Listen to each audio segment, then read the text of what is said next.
Hello and welcome to our presentation of the Ming Dynasty. This is presented by myself, Alec, Robin, Marina, and Jersey. So let's get started. The Ming Dynasty ran from 1368 to 1644. And what I wanted to talk about first was the four masters of the Ming Dynasty. These are the artists that we are going to be highlighting throughout this presentation. These are Shen Zhao in the top left, Wen Jingmin in the top right, Tang Yin in the bottom left, and Qu Ying in the bottom right. So I separated these four artists in pairs of twos because the top two, Shen Zhao and Wen Jingmin, have the same style, and they've also worked together on occasion, and same goes for Tang Yin and Qu Ying. So for Wen Jingmin, my artist that I'm going to highlight, he lived from 1470 and died in 1559. He was obviously one of the four masters of the Ming Dynasty, and he was said to be very nature sensitive and withdrawn. His best works were actually done after he retired at the age of 53, so he was pretty old, and he was an expert in four major styles of calligraphy, these being seal, official, regular, and running. So calligraphy was an important part of art in the Ming Dynasty era. Most would contain a poem that captured their state of mind or expressed their emotions in the picture. So Wen Jingmin, he found success later in life, initially disappointed in his pursuit of a career as a scholar official. He later went on to study under the legendary Shen Zhao. And although he was very old, this allowed him to carry lots of wisdom and imagery of his past. And he also went on to have two sons who would later be known as the Wen brothers. So the next thing I want to talk about is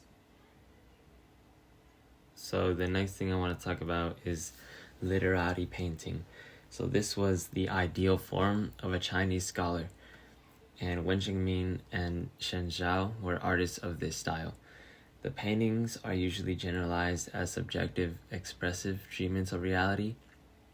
The artists of this style were not aiming to make a realistic depiction of nature. They left that to the professionals. Instead, to, quote, satisfy the heart, they borrowed literal shapes and forms and used it as a vessel to hold their own feelings.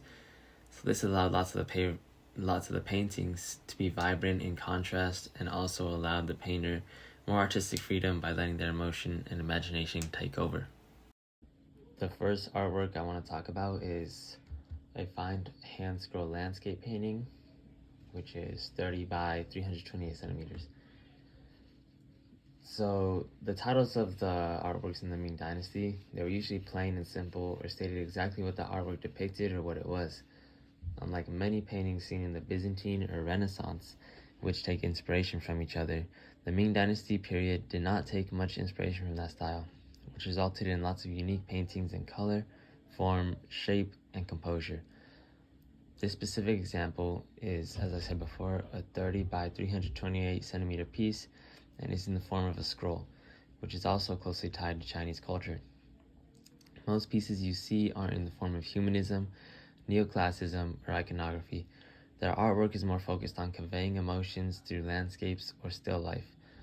People were usually not the focus when it came to the four masters, compared to art movements happening during the time, such as the early Renaissance with artworks like The Creation of Adam by Michelangelo or Mona Lisa by Leonardo.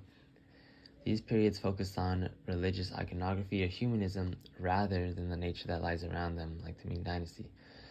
But this not only shows a difference in art halfway across the world, but a difference in culture as well. The second work I want to go over is Old Trees by a Waterfall, 1531, ink and color on paper. This is currently held in LACMA, and this is one of Wen Jingmin's most popular works. As the title suggests, the painting depicts old trees by a waterfall, and showcases this by having the trees bent over and brittle, seeming like they're at the end of their lifespan. Besides the nature and people standing in the bottom left of the painting, it is rather empty. To fill this empty space, he uses lots of calligraphy and stamps. He also plays with the space and dimensions in the painting, seeing as if you look closely, you can see the distant mountains in the background, which you can make out to be a mountain range. So the final painting I want to discuss for my portion of the project is called the Autumn Mountains. It was made from 1510 to 1550. It is in the form of a hand scroll, and it is ink on gold flecked paper.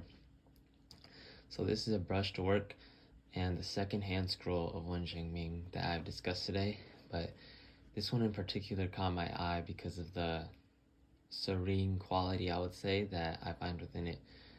And if you look closely, there's a lone figure visible at the foot of the mountain, and he's looking to take on the journey that lies ahead.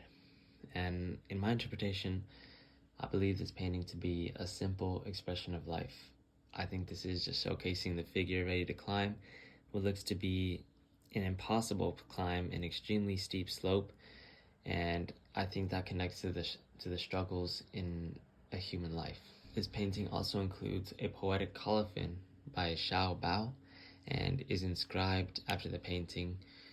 In the Tao of painting, spring mountains are admired, but one can sympathize even more with autumn mountains. High winds overwhelm strong trees, heavy rains, one can really see the springs. Tallow and plum trees are thin, maple groves and apricot trees fade and groan. Yet when winter follows this, the pine and cypress are just as before. Hello, I'm Robin, and the artist that I will be presenting is Qiu Ying.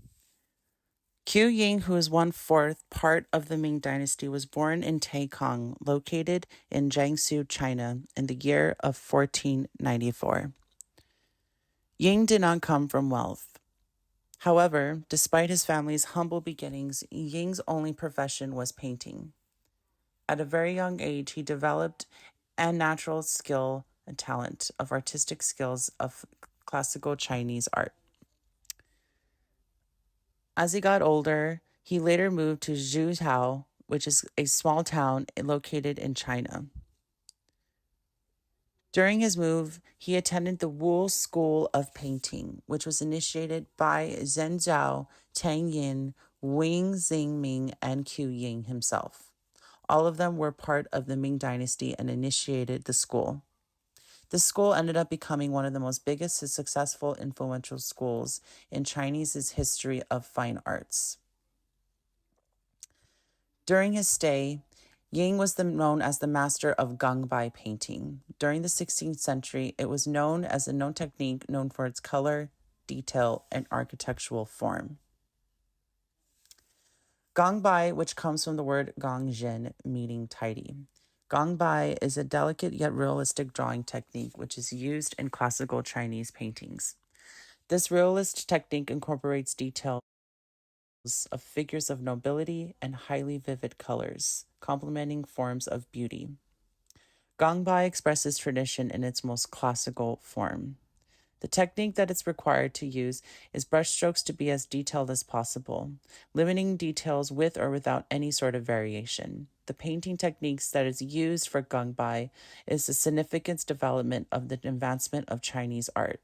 Qiu Ying was the only artist to use gangbai and is known as the master of the art of gangbai paintings. The Jing Palace. Currently held at LACMA, this is one of Qiu Ying's most popular paintings, incorporating different characteristics that complement Ying's artistic point of view using traditional gangbai brushing techniques. The painting depicts of a large landscape expressing one of many places to be known as the place of 9 perfections. Surrounding the large scene of space, with the space we see trees and mountains, with human figures placed in certain areas of the paintings. Ying expresses his use of human-like details, while incorporating vivid yet striking yet soft colors that represent styles of gangbai brushing techniques. The array of colors that we see are soft shades of gradient colors. The gradient colors that are being displayed are shades of blues, greens, and reds, with hints of gold as well, representing sunlight and nature. Many of these traits are significant for the work of Qiu Ying's resume of art. One of Qiu Ying's second most popular paintings is The Journey to Shu.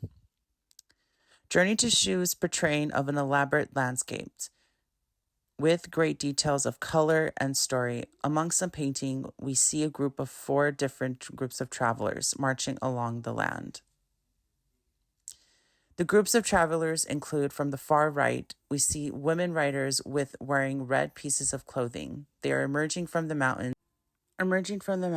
They're accompanied by several men in the front of the painting and also at the rear of the painting as well. From the far left, we see traveling merchants rest amongst trees with their horses rolling in the grass as well. The third group of travelers we also see looks as if they are exhausted from their journey. Feeling concerned, there's also a man riding in the front of the painting and looks back at his companions as well. Despite of the array of travelers that we see them in a formation of color. Selection of details and varieties with hints of the vibrant yet cool setting tones of colors that we witnessed. That creates a more of a powerful setting. Around the gigantic mountains, there are also different colors of blues and greens with white cooling clouds, creating an effect of nature. The Journey to Shu, along with the painting, comes with a poem which appears at the end of the drawing. It is written in masterful calligraphy. In the calligraphy lies a poem by Li Bai, who was one of the leading poets during the Ming Dynasty. The writing presented is transcribed by artist Wang Ming, who is also another part of the Ming Dynasty. The writing tells the story of the hardships of the long journey on the road to the Tang capital and the journey to Shu during the Ming Dynasty. Shen Shu was a scholar and a Chinese prominent artist from the Ming Dynasty, who also added a great deal to the artistic practices of China. Around the middle of the Ming Dynasty, a very important point to the history of Chinese painting, Shen Shu and other 3 elite artists came to be known as the 4 masters of the Ming Dynasty, also known as the 4 masters of the Wu school. This name came from the fact that they were artists from Wu County, referring to the place these artists worked in. Shen Shu was focused in many different arts, including poetry, painting, and calligraphy, but he specifically and mostly followed the practices of literati artists. Literati painting has been described as, and I quote, a personal irradiation and expression than a literal representation or an immediately attractive surface beauty. During his time, Shen Shu helped characterize these literati paintings as subjective, personal, and impressive, and an expressive treatment of reality. Artists like Shen Shu didn't try to make their paintings of nature look accurate, realistic, or true to nature. Shen mainly focused on painting the aesthetic and beauty of nature. This could be seen in many, if not all, his landscape artworks. He was best known for his landscape artworks, but he was also known for depiction of flowers, fruits, vegetables, and animals, usually done in monochrome ink.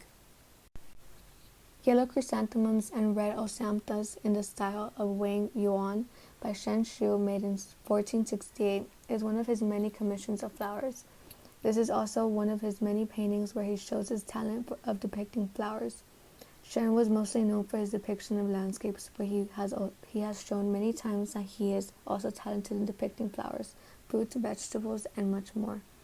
His talent for depicting flowers made him one of the first to accept a flower painting tradition among literary painters. In his artwork, the deep orange, almost red flowers on the tree branches that are known to spread a characteristically sweet fragrance are asmanthus. The white yellowish flowers on the bottom of the tree and on the floor are chrysanthemums. Both of these flowers bloom in the autumn. The genre of this artwork is birds and flowers. The top right of the painting has an inscription, signature, and 2 seals. As well as the bottom left, there is an inscription and 2 seals. The inscription on the top right reads, "Beneath the fence, yellow chrysanthemums flowers brave the rain to blossom. Still others lean on the red osamnus tree and dazzle the deep green moss. With a goblet of wine I face them entirely without concern. Who will answer the knocking at the gate where a guest has arrived?" In the 9th month of the 4th year of the Chenghua era, I followed the brushed conception of Wang Yuan at the house with bamboo. Flowering Crab Apple by Shen Shu, made in the year 1500, when Shen was 74 years old, is another of his many commissions of flowers. This artwork depicts a broken branch of a crab apple tree. Shen Shu decided to focus on a small piece of nature by focusing on this broken branch of a crab apple tree. Shen Shu uses very precise and detailed brush strokes, especially when he used pink calligraphic outlines to draw the flower petals.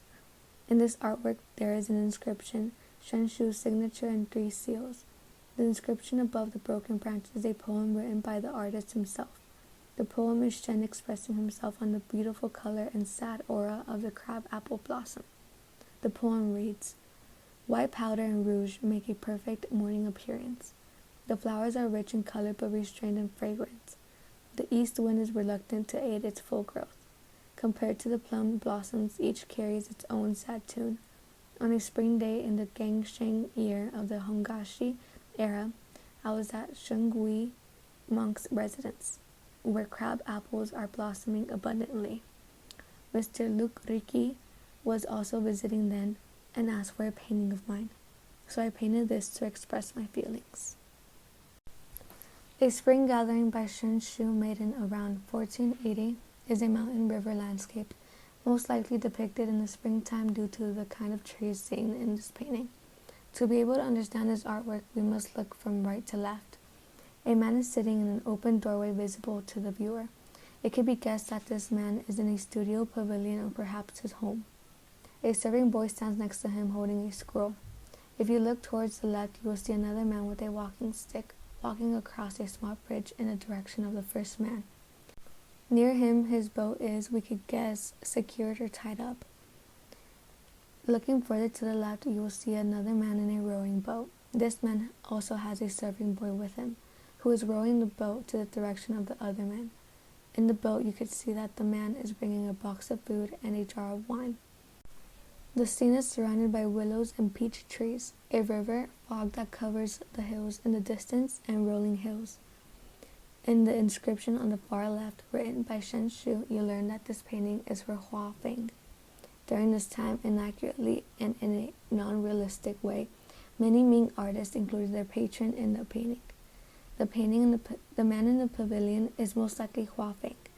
During this time, they would honor them by painting them in a garden studio, which would align with the patron's character and aesthetic tastes. Shen Shu added symbols of Hua's wealth and social status with a depiction of gardens and estates. Lastly, the collector's seals are from the Qianling emperor, who also added 4 poems. A long poem was added by one of Shen's most important students, Wen Zhengming, to honor and remember him. In this slide, the full view of Shang Shu, a spring gathering, can be seen.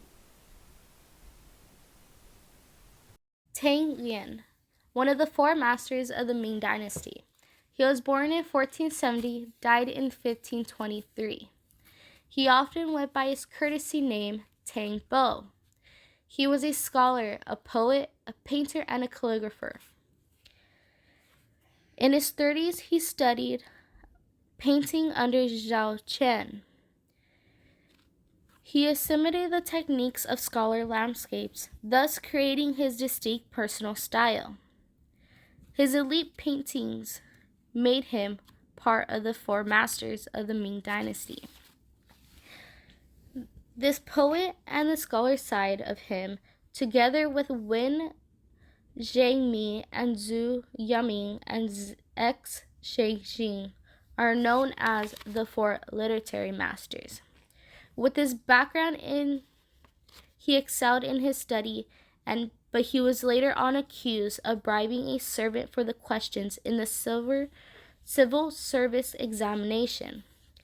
They deprived him of the comfort of his scholaring pursuits, in which his only income at the time was selling his paintings. He also associated his paintings of being a feminine beauty, especially his landscapes. For his first artwork, it's called Drinking Under the Wonton Tree. It's a hand-scrolled ink and slide color on paper. It's 9 inches in height, 3/26 of an inch by 45 inches and 7/8 of an inch in length.